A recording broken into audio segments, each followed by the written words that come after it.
এইটা কি সত্যি ভুট্টা নাকি অন্য কিছু? দেখো, আবর্জনা দিয়ে যে সুন্দর কিছু বানানো যায়, আজকের ভুট্টাই তার বড় প্রমাণ। এই ভুট্টা বানানোর পিছনে ছোট্ট একটা স্টোরি আছে। আমি অনেক আগে চেয়েছিলাম যে আমার বাসায় ডাইনিং টেবিলে এমন কিছু ভুট্টা আমি সাজিয়ে রাখবো। কি বলবো, এই ভুট্টা বানানোর জন্য কত রিসার্চ করে যে বের করেছি যে ফ্রুটস রাপার দিয়ে এত সুন্দর ভুট্টা বানানো যায়। এই ফ্রুটস রাপার কিনতে আমি গিয়েছিলাম আমাদের এখানে ফলপট্টিতে। মামাদের বললাম যে মামা আমাকে কিছু ফ্রুটস রাপার দেন। তারা টোটালি রিফিউজ করলো আর বললো মামা পড়ে আছে, টোকায় নেন।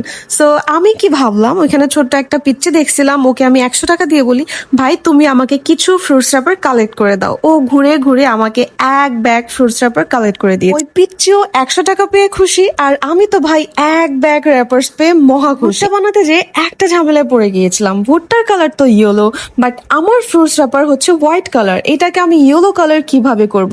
আর এটা যেহেতু একটু ফোম প্লাস্টিক টাইপের, এটার উপর কালারও ঠিক মতো বসবে না।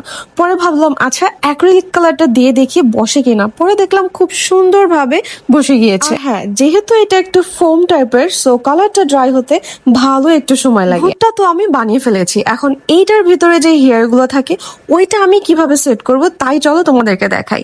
হেয়ারের জন্য আমি নিয়েছি গোল্ডেন কালারের রিবন। সেটাকে এরকম সুতার মতো বের করে ছোট ছোট কাট করে সুন্দর করে লাইন বাই লাইন বসিয়ে গিয়েছি গ্লু গান দিয়ে। ভুট্টার হেয়ার গুলো কত সুন্দর শাইন করছে। ভুট্টা তো বানানো শেষ, এখন চলো ভুট্টার পাতা বানাই। এই ভুট্টার পাতা বানানোর জন্য আমি নিয়েছি টিস্যু পেপার, ওইটাকে আমি গ্রিন কালার করে নিয়েছি। সব থেকে বেস্ট হতো যদি রিয়েল ভুট্টার লিফট এখানে আমি অ্যাড করতে পারি। এই ভুট্টা এতটাই রিয়েলিস্টিক এন্ড সুন্দর হয়েছে, যদি চাও তোমরা বাস্কেটেও রাখতে পারো অথবা হ্যাং করেও রাখতে পারো। তোমরা বলো তো কোন ভাবে ভালো লাগবে, বাস্কেটে রাখলে নাকি হ্যাং করে রাখলে?